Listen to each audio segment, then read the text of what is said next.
હોય એની આગળ વાત કરો ને તો આપણી વાત થોડીક પકડે, પણ જેને માથે વોટરમેલન જ હોય એની આગળ હું વાતો કરવી. હવે માથું હોય તો કંઈક આપણી વાત કેચઅપ કરે, પણ હાવ પોપૈયું થઈ ગયું હોય, એ ડોડો થઈ ગયો, ડોડો થઈ ગયો. શ્રીફળ જોવામાં આખું લાગે, માથે છોલા બરોબર હોય, કાચલી બરાબર હોય, પછી ખખડાવો ને ત્યારે ખબર પડે કે આ ડોડો થઈ ગયો. ફોડતાની નાખો ગારબેગમાં, એ ફોડશો તો ન્યા ગંધા હે બધું. એમ જે માણસના માથામાં ડોડા થઈ ગયા હોય એનીથી તો કોઈ ન બચાવી શકે. લંકા કાંડ આવા ડોડા થઈ ગયેલા જે માથા વાળા હોય એને સુધારવાની. આ ઓપરેશન તો જુઓ, મેડિકલ શું ઓપરેશન કરશે? હજી મેડિકલ આવું ઓપરેશન નથી શોધી શક્યું. લંકા કાંડનું એવું પહેલું સરસ ઓપરેશન છે.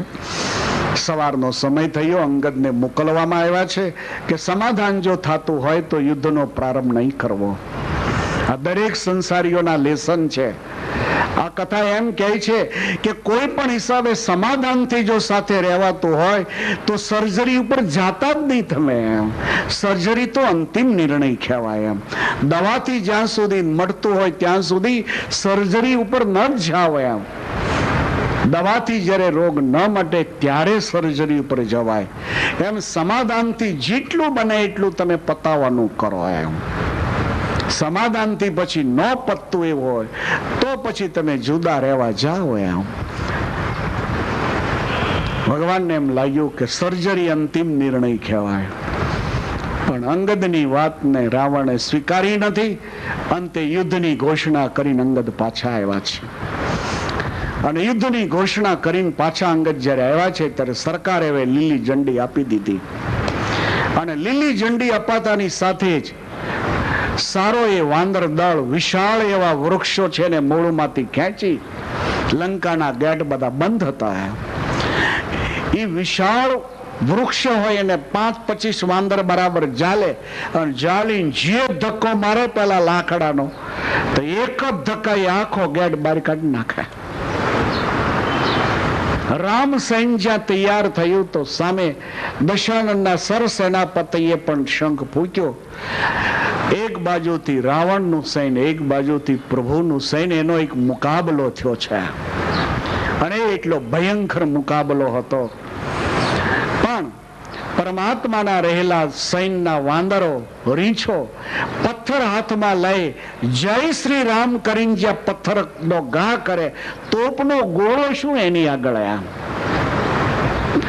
જેને વાગઈ નેન્ય ધરાશાયી, જેને વાગઈ ધરાશાયી. હનુમાનજી મહારાજ નલ, નીલ, દ્વિજ, જાંબુવાન એની કિક્યારીઓના શબ્દોથી રાવણ સૈન્યના છક્કા મેળ્યા છૂટી જવા. સાંજ સુધીમાં તો જે વેઢે ગણાય એવા રાવણના યોદ્ધાઓ હતા ને મોતને ઘાટ ઉતારી દીધા. સૂર્યાસ્ત થતા બંને સૈન્યનો પાછા વળ્યા.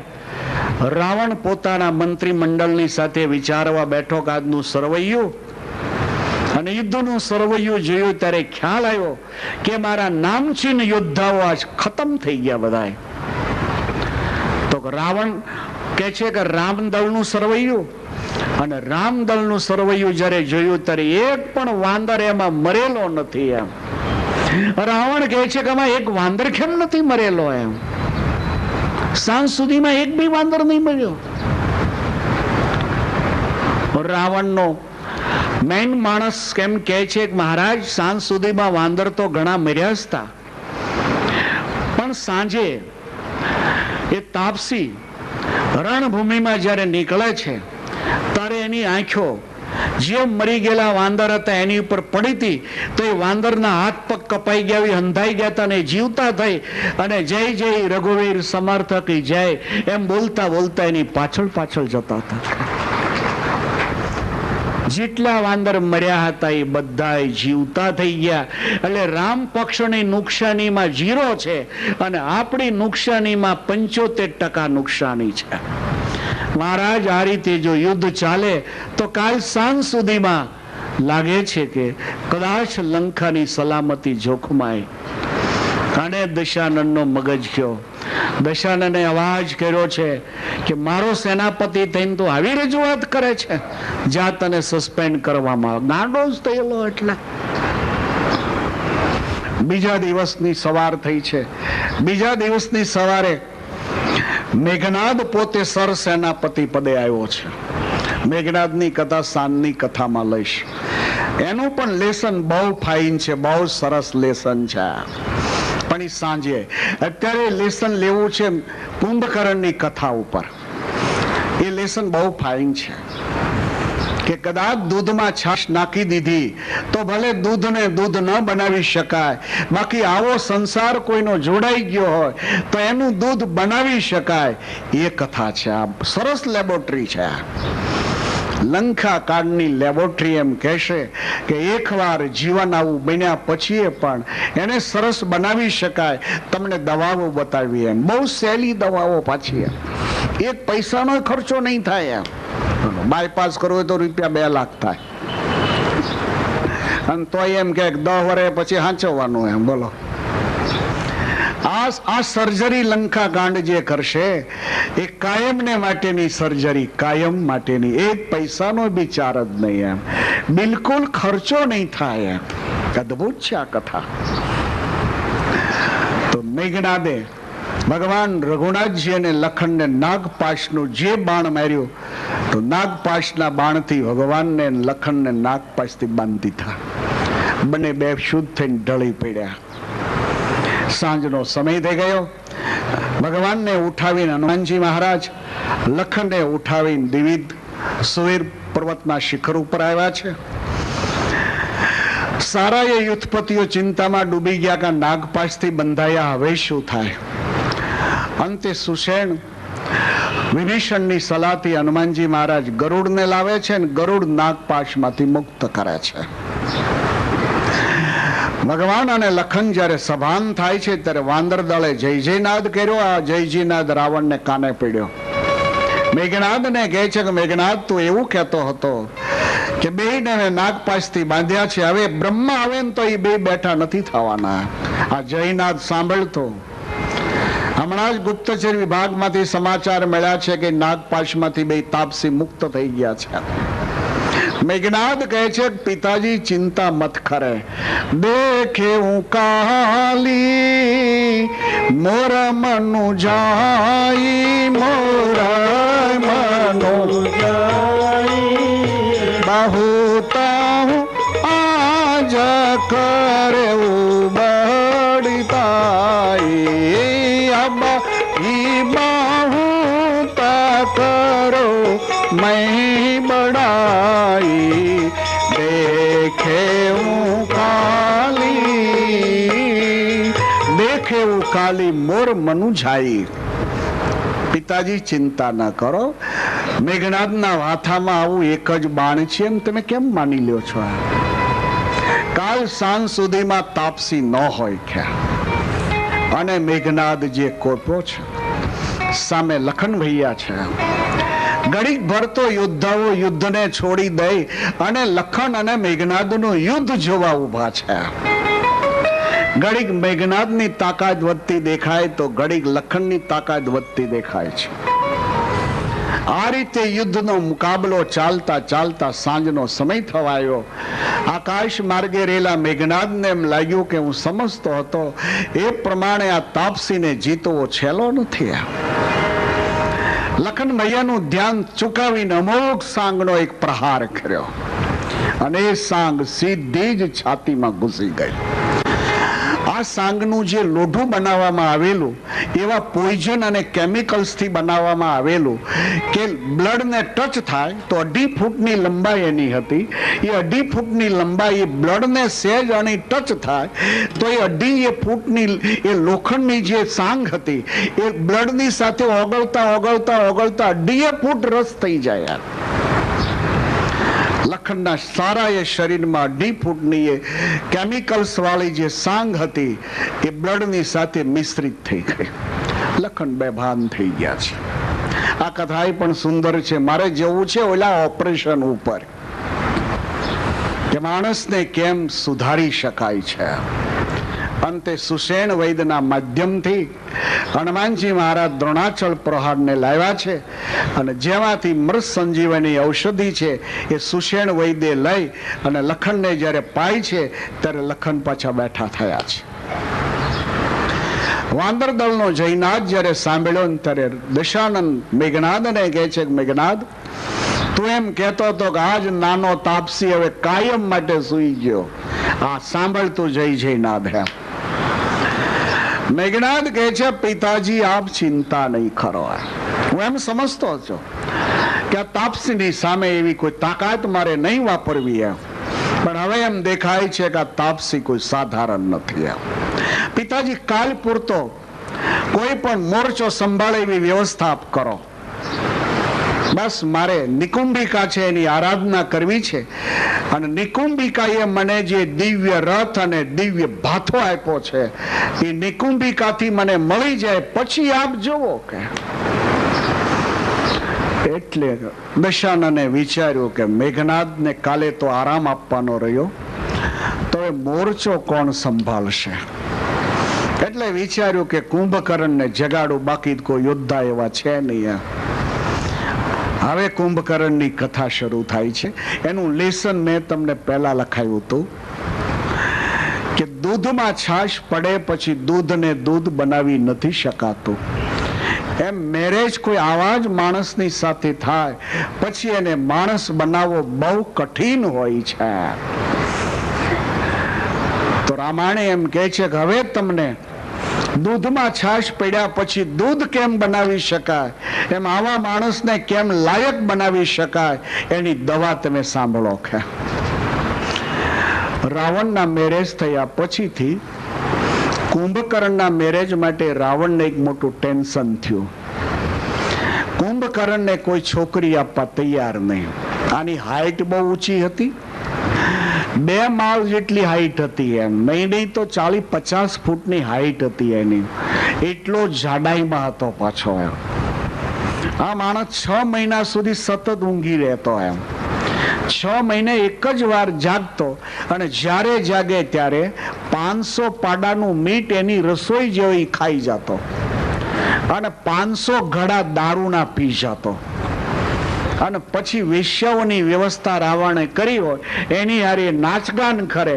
એ નાચગાન કરતા કરતા નશો ચડે ને દારૂનો એટલે પાછો ઢળી પડે એટલે રાવણે એવી વ્યવસ્થા કરેલી એ માણસો એને હરખો હુરાવીને માથે ચાદર ઓઢાડી દે. 6 મહિના સુધી પછી એને કઈ જગાડવાનું જ નહીં. એમ હવે આને કોણ આપે છોકરી? એ ટાઈમે સુંદર નામનો એક માણસ હતો, એને એક દીકરી, એનું નામ વજ્રજ્વાળા હતું. બહુ ડાઈ દીકરી હતી. ભાગ્ય ઘણીક વાર ભટકાવતી હોય છે. ભાગ એટલો ખતરનાક હોય છે કે આપણે 18 ગણે ગાળીએ તો ઘણીક વાર આવા ભટકાઈ જાય. માણસની પસંદગી ઘણીક વાર ધોખા બાદ નીકળતી હોય છે. આપણી પસંદગી હોય, કોલેજના છેલ્લો આખું વર્ષ એમાં જ કાઢ્યું હોય આપણે, એ આપણી પસંદગી કહેવાય. પણ ઘણીક વાર પોતાની પસંદગી પણ ધોખા દેનારી નીકળતી હોય છે. માટે ભગવાનને રાખ્યા સિવાય લંકા કાંડ એમ માને છે કોઈ રસ્તો નથી બીજો. વરજજ્વાળા બહુ ડાય હતી, પણ રાવણ વિશ્વમાં રખડી રખડીને થાક્યો, પણ એવો કોઈ પુરુષ ન મળ્યો કે દીકરી આપવા જે તૈયાર થયો હોય. અંતે રાવણે એક શરત ઘોષિત કરી કે જે મારા ભાઈને દીકરી આપે એને હું લંકાનું 25% રાજ્યનું શાસન આપું, કાં તો લંકા જેવું એને રાજ બાંધી આપું. એમ વજ્રજ્વાળાના બાપને ખ્યાલ આવ્યો કે હું તો હાવ ભિખારી છું, જંગલમાં રહું છું, લાકડા કાપું છું અને એનિમલને ખાઈને દિવસો ગુજારું છું. મારી જુવાન દીકરી છે, જો કુંભકર્ણને પરણાવવામાં આવે તો પછી હું રાજા જ થઈ જાઉં ને. રાવણને કહેવરાયું છે. રાવણ ત્યાં ગયો છે. રાવણ ખુશ થઈ ગયો કે વજ્રજ્વાળા મને મંજૂર છે. તો વજ્રજ્વાળાનો બાપ કહે છે મને પણ કુંભકર્ણ જમાઈ તરીકે મંજૂર છે. રાવણ ગયા પછીથી વજ્રજ્વાળાને ખ્યાલ જ્યારે આવ્યો ત્યારે વજ્રજ્વાળા એમ કહે છે પિતાજી હું એક કુવાને કાંઠે ઊભી રહું, તમે મને ધક્કો મારો. કેમ? કુએ પડીને મરવું મને વધારે ગમશે કુંભકર્ણની હારે લગ્ન કરીને જીવવું એની કરતા મને મરવું વધારે પ્રસન્ન છે. પેલો પુરુષ સુંદર કહે છે કે નહીં નહીં, એવું નહીં હોય બેટા. તો કે તો કુંભકર્ણની હારે હું લગ્ન નહીં કરું. એમ નહીં, તારે કરવા જ પડશે. પિતાજી, હું લગ્ન નહીં કુંભકર્ણની હારે કરું. તમને ઠીક લાગે તો તમે મને મારી નાખો છો, મારી શકો છો. હું તમારી દીકરી છું, તમને જે રીતે યોગ લાગે એ રીતે. બાકી એક વાત તમારી નહીં સ્વીકારું, એની હારે મેરેજ નહીં કરું, નહીં કરું, નહીં કરું. પરિણામે પેલો સુંદ બસ કોઈ પણ સંજોગમાં હવે મેં રાવણને વચન આપી દીધું છે, માટે કુંભકર્ણની હારે તો લગ્ન કર ને કરે છે. પરિણામે એ આવ્યું કે વજ્રજ્વાળાની માં આવે, વજ્રજ્વાળાના બાપની હારે બળી અને છોકરીને શરમાવીને કહે છે કે બેટા, તું જો મેરેજ નહીં કર ને તો તારા પિતાજી આપઘાત કરશે, અને આપઘાત કરશે તો મારું શું? એમ ખરેખર આવાને તો આપઘાત કરવા જ દેવાજી, તમ તાર જાઓ, મુહૂર્ત જોઈ દઈએ. મેં આવા માણસોની કોઈ જરૂર નથી. આ જગતના ખોટા ખાડા છે, ખોટા ખાડા છે. હાવ માણસ તરીકે જેને જીવતા ન આવડતું હોય આવા માણસોને જગતને ત્રાસ હોય છે. આવા મુઠ્ઠીભર લોકો જ હોય છે, પણ એ મુઠ્ઠીભર લોકોનો ઘણો મોટો ત્રાસ હોય છે. થયેલી એટલે આને ગામની બહાર એક મહેલ કરી આપવામાં આવેલો. 6 મહિને આ જાગે એટલે રાજ્ય બધી વ્યવસ્થા કરી હોય. વજ્રજ્વાળાને એમ થયું કે મારા કયા પાપ કે આજે હું આની સાથે મેરેજ કરું. ઘણીક વાર ઈચ્છા ન હોય છતાંય પણ માણસનું કર્મ એને ઢસડીને ત્યાં લઈ જાય. એમ તમને મજબૂર બનાવે, તમને લાચાર બનાવે. ઈચ્છા ન હોય છતાંય પણ મજબૂર બનાવીને પણ એની હારે જ તમારો છેડો બાંધે. પરમાત્માની કૃતિને નહીં પહોંચી શકે કોઈ. વજ્રજ્વાળા રડી રડીને થાકી ગઈ, હવે હું શું કરું? વજ્રજ્વાળાની દેરાણીનું નામ શર્મા, જે વિભીષણના પત્ની થાય. શર્માને વાત કરી કે બેન,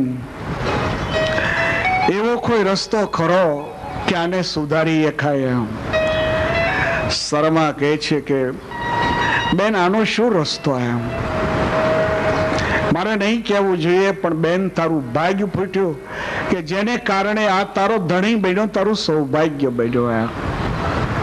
વજ્રજ્વાળા કહે છે કે હવે સૌભાગ્ય બન્યા પછીથી એને માટે કંઈક પણ બાંગ્લો અક્ષર બોલવો એ મારે માટે સારું નથી, પણ હવે એ સારા બને એવું તો કરવાની મારી ફરજ કરીને. શર્માજી કહે છે કોઈ રસ. એક વાત છે, ઋષિઓ જંગલમાં રહે છે ને એને જઈને પૂછે કે આની કઈ દવા ખરી તો એ દવા બતાવે. એટલે બે દેરાણી જેઠાણી કોઈને જ ખબર રાજ્યમાં ન પડે એ રીતે ઋષિના આશ્રમમાં જઈ અને સુતીક્ષ્ણ નામના મહર્ષિને વંદના કરી સભા આખી બેઠેલી. પ્રવચન સમાપ્ત થતા ઋષિએ પૂછ્યું, બેટા ક્યાંથી આવો છો? તો લંકામાંથી. એ લંકાનું નામ પડતા તો જેટલા પલોઠી વાળીને બેઠા હતા બધા ઉભડ પગે બેહી ગયા.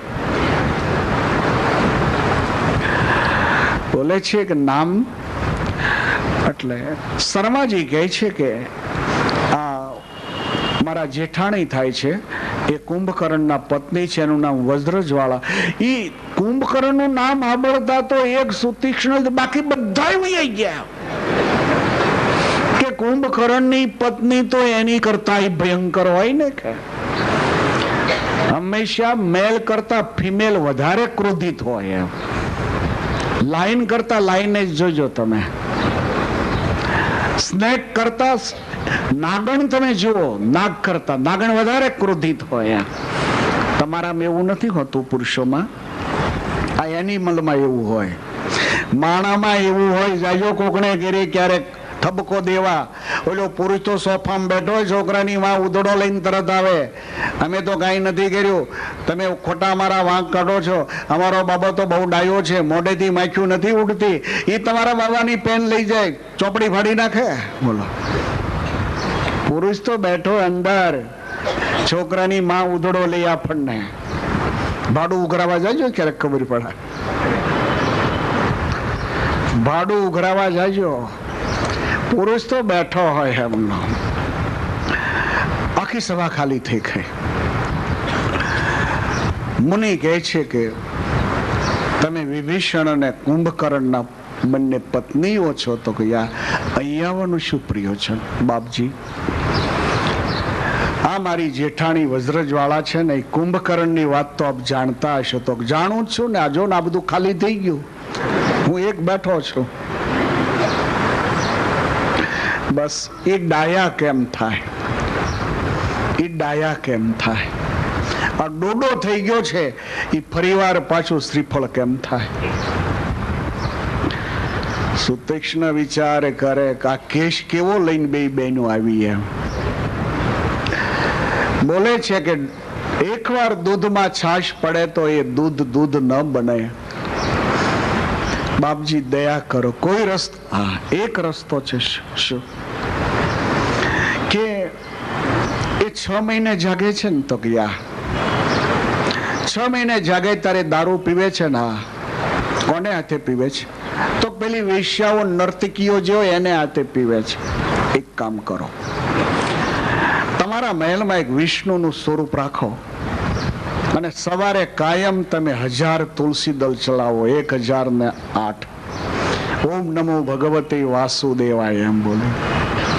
એ બધાય તુલસી દળ ચડી રહે ત્યારે એમાંથી એ તુલસી દળનું એક પત્તું લઈ અને દારૂનો જે ઘડો હોય ને એની અંદર બોલવું કે, અને બોલો ત્યારે એવો ભાવના કરજો કે હે ભગવાન નારાયણ, આ મારા પતિને તું સદબુદ્ધિ આપ, સારા વિચાર આપ, કે જેનાથી એ સારો બને, સજ્જન બને, ડાયો બને. ઋષિ કહે છે કે એ તુલસી દળ એમાં બોળવાથી એ દારૂ કઈ પવિત્ર નહીં બનવાનો, પણ તારી ભાવના એ દારૂમાં જશે ને એટલે પછી દારૂ છે ને તારે પાવાનો, વિશ્વને હાથે નહીં પાવાનો. તો કે મારે હાથે નહીં પીવે, તારે એમ કહેવાનું કે મારી ઉપર જો રાજી થયા હો તો બસ મારી આટલી વાત ન સ્વીકારો. તમને 6 મહિના એકવાર જાગો તો મારે હાથે તો તમારે જમવું જોઈએ ને, હું તમારી પત્ની છું એમ, એટલે તારી વાત માનશે. હવે જયારે તું દારૂ પાને ત્યારે વળી ભગવાનને એવી પ્રાર્થના કરજે કે પ્રભુ આની બુદ્ધિ સારી કરો, આની બુદ્ધિ સારી કરો. આ રીતે કરીશ ને તો ધીરે ધીરે ધીરે ધીરે એના વિચારો ચેન્જ થાય અને પછી આદર્શ બનશે, ભગવાનનો ભક્ત બનશે. સહી તો આ પ્રયોગ ચાલુ કર્યો. 6 મહિના સુધી તુલસી દળ ભગવાન વિષ્ણુને ચડાવે. એક તુલસી દળ લઈને પેલા દારૂના ઘડામાં પછી બોલીને બહાર કાઢી નાખે. હવે ઓલો 6 મહિને જયારે જાગવાનો થાય ત્યારે પેલી વજ્રજવાળા પગ ચંપી કરવા બેહી ગઈ. એટલે કુંભકર્ણ એમ પૂછે, તું શું કરે છે? પગ દાબું છું. કે ક્યારની દાબે છે? બસ તમારું ઊંઘવાનું ચાલુ હતું ત્યારની. એમ એટલે લોકો ખુશ થઈ જાય, તું 6 મહિનાથી પગ દાબે છે, તો બારી કઈ ફરવા નથી જતી? તો સ્વામી તમે જો અહીંયા હો તો હું એકલી જઈને શું કરું? એમ મારે માટે તો તમે છો, એ જ મારું સુખ છે બધું. એમ એટલે કુંભકર્ણ ખુશ થઈને કે ઓહો, મારા જેવા ગધેડાને આ ગાય મળી ગઈ, મને કોઈ નહોતું આપતું. લ્યો, એવા કાગડાને દહીં થરું મળ્યું. તું તો મને અતિશય પ્રિય છો, બોલવું શું કરું તારે માટે? વજ્રજવાળા કહે છે કે બીજું તો કઈ નહીં પ્રભુ, પણ આ વેશ્યાઓ નર્તકીઓને હાથે તમે દારૂ પીવો છો તો મારે હાથે પીવો તો મને આનંદ થાય ને. બસ 6 મહિને એકવાર તો મને જમાડવાનો લાભ મળે ને. છે ને એ સ્વયં અયોધ્યામાં જન્મ્યા છે. વજ્રજવાળા ભગવાન અયોધ્યામાં જન્મો છે? તો હા, અયોધ્યામાં જન્મ. એનું નામ રામ કહેવાય છે. ઓ એનું નામ રામ છે, ભગવાનનું નામ. એ રામ એટલું જ 5 મિનિટ સુધી સાંભળે ને તેલો નશો ચડા પાછો. એટલે વળી પાછો તારું કે વજ્રજવાળા भगवान जो है तो दशानन रावण ही है क्या, दूसरा कौन भगवान है क्या? એટલે વજ્રજવાળા વાત બદલી નાખે કે હા પ્રભુ, મારા જેઠ છે એ જ ભગવાન હોય ને, એની જ આહુતિ અપાય ને, એ જ ભગવાન છે. આ રીતે પ્રયોગ કરતા કરતા કરતા જેમ જેમ વર્ષો જતા ગયા એમ પેલીનું બ્રેન હતું એ ધીરે ધીરે નોર્મલ થતું ગયું. અને જેટલું નોર્મલ થાય એટલી વાત કરે. એ વાતમાં ઋષિ પાસેથી વજ્રજવાળા સાંભળી આવે કે હવે રામ તો વનભૂમિમાં આવ્યા છે, હવે સીતાજીની હારી આવ્યા છે. આ બધી વાત કરે. એમાં ચિત્રકૂટ સુધીની વાત સાંભળે. ચિત્રકૂટ સુધીની વાત સાંભળેલી કુંભકર્ણ શાંતિથી સાંભળતા સાંભળે, હવે કલાક સુધી સાંભળે. અને વજ્રજવાળાને બીચમાં એમ કે વજ્રજવાળા તારી વાત બહુ સાચી છે, રામ તો ભગવાન જ છે ને એની હારે તો સીતા લક્ષ્મી જ કહેવાય. અને વજ્રજવાળા એ પંચવટીની કુટિયામાં રહે છે, તારી વાત અદ્ભુત છે. અને ખરેખર જંગલમાં ઋષિઓ એના નામનું ભજન કીર્તન કરે. આપણે કરવું જ જોઈએ તો જ આપણું કલ્યાણ થાય. પણ હવે મારું શરીર તો રાક્ષસી છે એટલે મને તો રામ નહીં બચી શકાય. વળી દારૂનો નશો ચડે ને વળી ઉભો થાય પાછો વજ્રજવાળા રામ કોણ હે કે વળી વાત બદલી નાખે પાછી. ચિત્રકૂટ સુધીની વાત પહોંચેલી એમાં રાવણે હરણ કર્યું. હરણ કર્યા પછી આ યુદ્ધ ચાલુ થયું. હવે શું બને છે દેખો. કુંભકર્ણને જગાડવા માટે રાવણ આવ્યો છે. 6 મહિના થયા નહોતા અને મહા મહેનતે કુંભકર્ણને જગાડ્યો. કુંભકર્ણ જાગ્યો એટલે રાવણને જોઈને કહે છે કેમ આ તમારા ચહેરા ઉપર ગમગીની કેમ દેખાય છે? તો કે લંકાની ઉપર એક આપત્તિ આવી છે. ઓહો દશાનંદ, તમારી ડિક્શનરીમાં આપત્તિ શબ્દ ક્યારથી આવ્યો? દશાનંદની જિંદગીમાં આપત્તિ શબ્દ જ હોઈ શકે નહીં. કઈ આપત્તિ છે? રાવણ કહે છે કે કુંભકર્ણ, દંડકારણ્યની અંદર અયોધ્યાના 2 રાજકુમારો આવ્યા હતા. એટલે આને લાઈટ થઈ કે વજ્રજવાળા એવું કહેતી હતી કે અયોધ્યામાં દશરથને ઘેરે ભગવાનજીની માં, એ અયોધ્યાની વાત હશે. પછી તો કે એમાં 2 રાજકુમારો, એમાં મોટાનું નામ રામ છે, નાનાનું નામ લક્ષ્મણ. કુંભકર્ણને થયું કે બાપ, વજ્રજવાળા કહેતી હતી કે ભગવાને જન્મ લીધો, એ મોટાનું નામ રામ છે, નાના ભાઈનું નામ લખન છે, એની વાત કરે છે. કે છે આગળ તો કે આ બંને જણા દંડકારણ્યમાં આવ્યા હતા અને એની સાથે સીતા નામની એક બહુ સુંદર સુંદરી હતી. વજ્રજવાળાની વાત જ સાચી, એ જ વાત કરે છે. ઓહો, ઈ રામ તો સ્વયં ભગવાન છે. વજ્રજવાળા કહેતી હતી કે રામ ભગવાન છે, આ જગત એને નિર્માણ કર્યું છે, એ દયાનો સાગર છે, એની હારે સીતા એ તો સ્વયં લક્ષ્મી માં છે. તમે દશરથ નંદન રામની વાત કરો છો તો કે હા, એની હારે સીતા છે એની વાત કરો છો કે હા. કુંભકર્ણ સાંભળતો સહી. હવે અતિ સુંદર એ સીતા હતા એટલે એનું મેં હરણ કર્યું એમ. અને અશોક વાટિકામાં મેં નજર કેદ રાખ્યા છે. મહેલે આવવા માટે હું મનાવીને થાક્યો છું, પણ હજી સુધી એ એગ્રી થતા નથી. એટલે રામે ચડાઈ કરી છે, અને રામે ચડાઈ કરી છે એટલે મેન આપણા યોદ્ધાઓ છે બધા નાશ પામી ગયા છે. એટલે આજ યુદ્ધનો મોરચો સંભાળવા માટે તને જગાડવામાં આવ્યો છે. હવે કુંભકર્ણને આખી વજ્રજ્વાળાની વાત યાદ આવી. કેટલું આને નોર્મલ બનાવ્યો. હવે ચોપાઈ તમે વાંચો એક પછી એક. લંકા કાંડની એક પછી એક ચોપાઈ તમે જુઓ. ઋષિઓ શું બોલે એમ. ઋષિઓના મોઢામાંથી જે શબ્દ નીકળતા હોય એવા શબ્દો આ નરાધમના મોઢામાંથી નીકળે છે. તો પેલી ચોપાઈ, રાવણને કુંભકર્ણ જે ધમકાવે છે પહેલી ચોપાઈ. બાલના કિન્ના તઈ નિસી ચરના આબા મોહી આઈ જગાએ હુકા. બાલના કિન્ના તઈ નિસી ચરના અબ મોહી આઈ જગાએ હુકા. હાય બાલના કિન્ના તઈ નિસી ચરના અબ મોહી આઈ જગાએ હુકા. બાલના કિન્ના તઈ નિસી ચરના અબ મોહી આઈ જગાએ હુકા. હાય અબ મોહી આઈ જગાએ હુકા. હાય અબ મોહી આઈ જગાએ હુકા. બલન કિન્ન તઈ નિશિચર નાહા અબ મોહી આઈ જગાએ હું કહા. હવે મને જગાડવાનો શોર છે. દશાનન રામ સ્વયં ભગવાન વિષ્ણુ છે કે અને જે સીતાની સામે તે આંખ ખરાબ કરી એ સીતા કોઈ સુંદરી નથી, એ સ્વયં માતા લક્ષ્મી છે. દશાનન અત્યાર સુધી કેટલાય સ્વર્ગની સુંદરીઓને તું લાવ્યો છો, કેટલાય માણસ લેડીસોને લાવ્યો છો, તે જે કર્યું તે, પણ આ સીતાને જે તે ઉઠાવીને લાવ્યો છો તે બિલકુલ સારું નથી કર્યું. બાલના કિન્ના તઈ નિસી ચરના અબ મોહી આય જગાએ હુકા. બાલના કિન્ના તઈ નિસી ચરના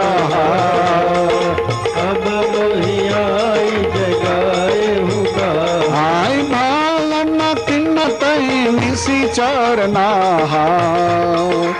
અબ મોહી આય જગાએ હુકા.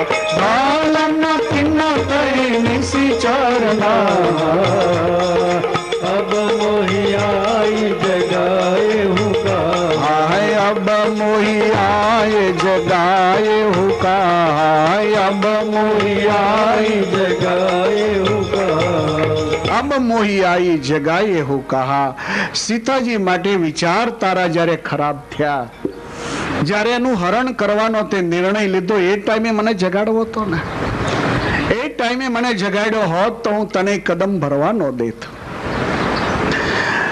મોટા ભાઈ, હું તને મારા બાપની જગ્યાએ માનું છું, પણ હજી એક મારી વિનંતી છે. અજહુ તાત ત્યગી અભિમાના રામ ભજે વહી કલ્યાણા. અજહુ તાત ત્યગી અભિમાના રામ ભજે વહી કલ્યાણા. અજહુ તાત ત્યગી અભિમાના રામ ભજે વહી કલ્યાણા. અજહુ તાત ત્યગી અભિમાના રામ ભજે વહી કલ્યાણા. રામ ભજે વહી કલ્યાણા. રામ ભજે વહી કલ્યાણા. અજહુ તાત ત્યાગી અભિમાના. હે મારા બાપ, હું કાયમને માટે તું મોટો ભાઈ છો એટલે પિતાજીની દ્રષ્ટિથી જોઉં છું. હજી પણ સન્માનની સાથે સીતાજીને લઈ જઈ ભગવાન રઘુનાથજીના ચરણમાં વંદન કરવાથી આખી લંકા કુશળ રહેશે. દશાનન રામ નામ સિવાય લંકાનો ઉદ્ધાર નથી. એમ આ જીવાત્માનો કોઈ ઉદ્ધાર નથી. આટલી વાત મારી તમે માનો. અને દશાનન લાલ ચોળ થઈ ગયો. દશાનનને અત્યાર સુધી કોઈ આવા શબ્દો કીધા નહોતા.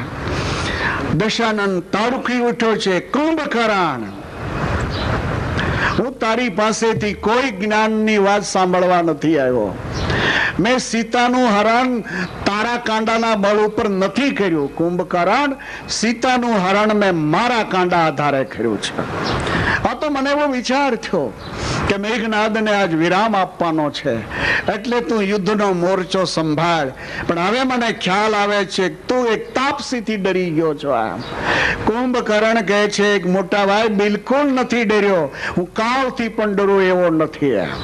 મને બિલકુલ કોઈનો ડર નથી, પણ એક વાત સત્ય છે કે રામ સ્વયં ભગવાન છે.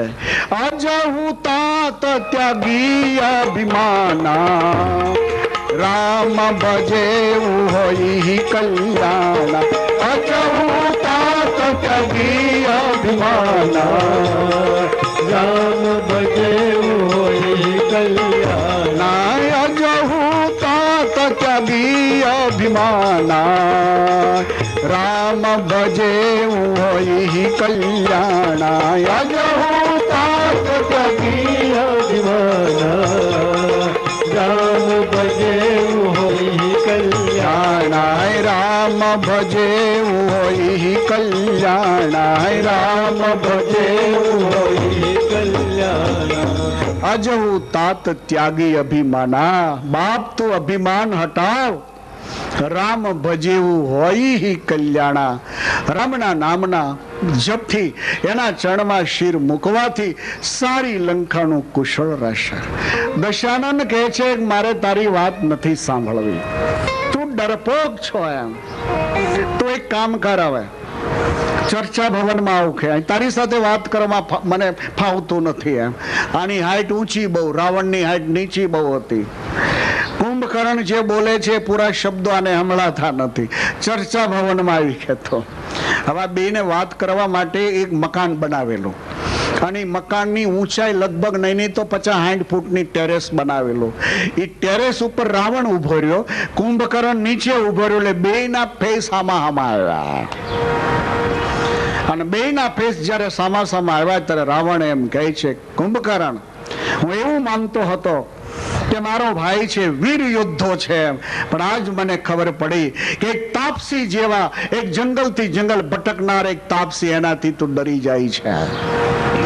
સાંભળી લે કુંભકર્ણ, વીર પુરુષો એક જ વાર કદમ ઉઠાવતા હોય છે, અને એક વાર કદમ ઉઠાવ્યા પછી એ કદમને ક્યારે પાછું નથી ખેંચતા. કુંભકર્ણ કહે છે કે રાવણ, એક વાત મારી સુનો, હજી સમય હાથમાં છે, હજી સમય હાથમાં છે. રામ સ્વયં ભગવાન છે. વજ્ર જ્વાળાના સંસ્કાર દેખો. આ ગધેડાની ગાય બનાવી, ગધેડાની ગાય, આ સર્જરી જુઓ તમે. આનું નામ ડોડામાંથી પાછું નાળિયેર બનાવી દીધું રામાયણે. જે માણસનું માથું ડોડા જેવું હતું, રાવણ કરતાંય કુંભકર્ણ તો વધારે ખતરનાક પુરુષ હતો. જેનું માથું ડોડો થઈ ગયેલું જેવું હતું, ડોડો થઈ ગયેલું નાળિયેર ફોડીએ તો કેટલી દુર્ગંધ મારતું હોય. એને ગાર્બેગમાં નાખવું જોઈએ.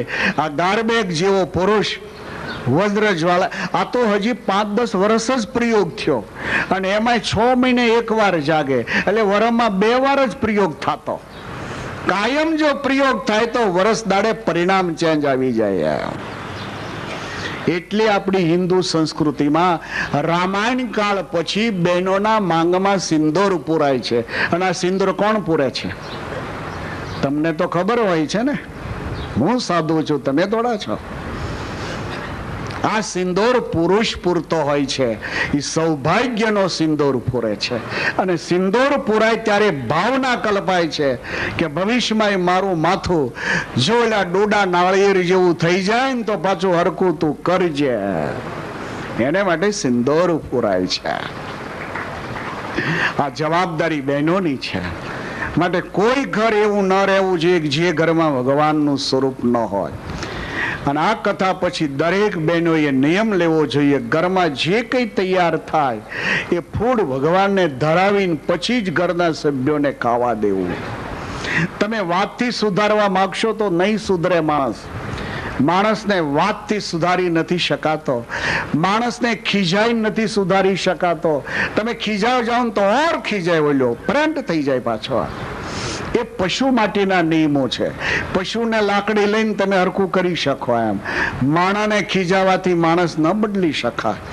માણસને પ્રેમથી બદલી શકાય. માણસના વિચારો જો બદલવા હોય તો આધ્યાત્મિક માધ્યમથી બદલી શકાય, નહીં તો માણસ ન બદલે.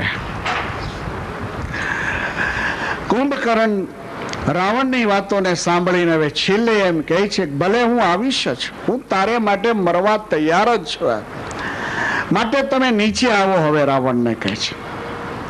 રાવણ નીચે આવ્યો એટલે કહે છે કે હવે સાંભળી લ્યો, મને ખબર નથી કે મારું કયું પુણ્ય છે એમ, પણ આજ હું ભગવાન રઘુનાથજીનું દર્શન કરીશ.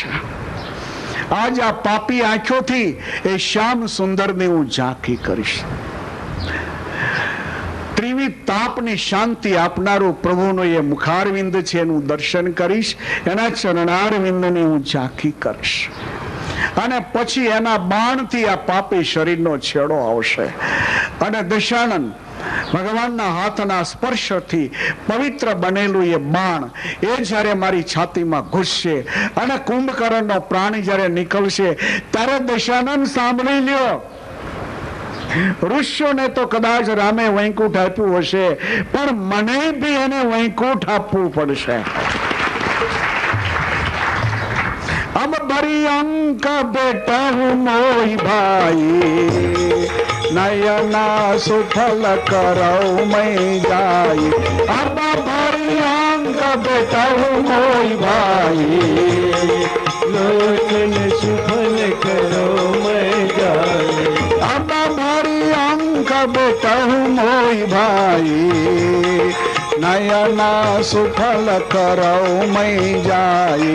अब हरि राम बेटा मोई भाई, लोचन सुफल करो मैं जाई. लोचन सुफल करो मैं जाई, लोचन सुफल करो मैं जाई. આમ બરી અંક ભેટ હું મોહી ભાઈ. હવે હું પાછો મેદાનથી આવીશ જ નહીં, હું સીધો ત્યાંથી વૈકુંઠમાં જઈશ. માટે હવે મને માથમાં લઈને મળી લે. લોચન સુફલ કરો મય જાય. પવિત્ર એવા ભગવાનના દર્શન કરીને મારા બે નેત્રોને પવિત્ર બનાવીશ. આ હતું લંકા કાંડનું પહેલું લેસન કે કદાચ આવો કોઈ જોડું ભટકાણું હોય અને એને જો તમારે નોર્મલ બનાવવું જો હોય તો રામાયણે આ રસ્તો બતાવ્યો, મેડિસિન બતાવી કે ઘરમાં ભગવાનનું સ્વરૂપ રાખવું, એને કાયમ થાળ કરીને કાયમ ધરાવવો અને પછી એને ખાવા આપવું. એને એવું ન કહેવું કે તમે ભગવાનમાં માનતા નથી, તમે ધાર્મિક નથી, તમે બગડી, એવી વાત વખાણ જ કરવા એના તો. જ્યાં પેટ્રોલ પંપ હોય ને ત્યાં હવા જ્યાં પુરાય ટ્યુબમાં એ મફત જ પુરાતી, તો પંપ મારે જ રાખો, તમે બહુ સારા છો, તમે મળ્યા એટલે મારું તો મોટું ભાગ્ય છે. શું છે પછી સમજવું. પણ એને ભગવાનનું ધરાવેલું જળ છે, ભગવાનનો પ્રસાદ છે, ભગવાનની આરતી કર્યા પછી લઈ જાવી, ઈદ કદાચ નહીં માથે હાથ ગુમાવે તો આપણે આમ કરવું, જેનાથી એની બુદ્ધિ જે છે એ નોર્મલ થાય, નોર્મલ થશે. અને નોર્મલ થતા એને વિચાર આવશે કે જિંદગી તો એક જીવવા જેવી છે, શા માટે વ્યવસ્થિત મારે નહીં જીવવું. એ માણસ બનશે, આદર્શ માણસ થશે, સંસાર સુખી થઈ જશે અને પછી તમે બે જણા ઢોલ વગાડતા વગાડતા ભગવાનના ધામમાં જશો. હવે કુંભકર્ણ રણ મેદાનમાં આવે છે અને વિભીષણ જ્યારે આવ્યા ત્યારે વિભીષણને હાથમાં લઈને અદ્ધર કર્યા છે અને વિભીષણે વાત કરી છે, મોટા ભાઈ મારું માન્યા નહીં, મને ભરી સભામાં અપમાનિત કર્યો, મને લંકામાંથી કાઢી મૂક્યો, હું ભગવાનને શરણે ગયો, ભગવાને મને શરણે રાખ્યો છે અને રામને શરણે હું ગયો અને મને રામે શરણે રાખ્યો. આટલી વાત સાંભળતા તો કુંભકર્ણના શબ્દો દેખો. હવે ધન્ય ધન્ય તે ધન્ય વિભીષણ, ભય ઉતાતા નિશિચર કુલભૂષણ. ધન્ય ધન્ય તે ધન્ય વિભીષણ, ભય ઉતાતા નિશિચર કુલભૂષણ. ધન્ય ધન્ય તે ધન્ય વિભીષણ, ભય ઉતાતા નિશિચર કુલભૂષણ. ધન્ય ધન્ય તે ધન્ય વિભીષણ, ભય ઉતાતા નિશિચર કુલભૂષણ. ભય ઉતાતા નિશિચર કુલભૂષણ, ભય ઉતાતા નિશિચર કુલભૂષણ. રામે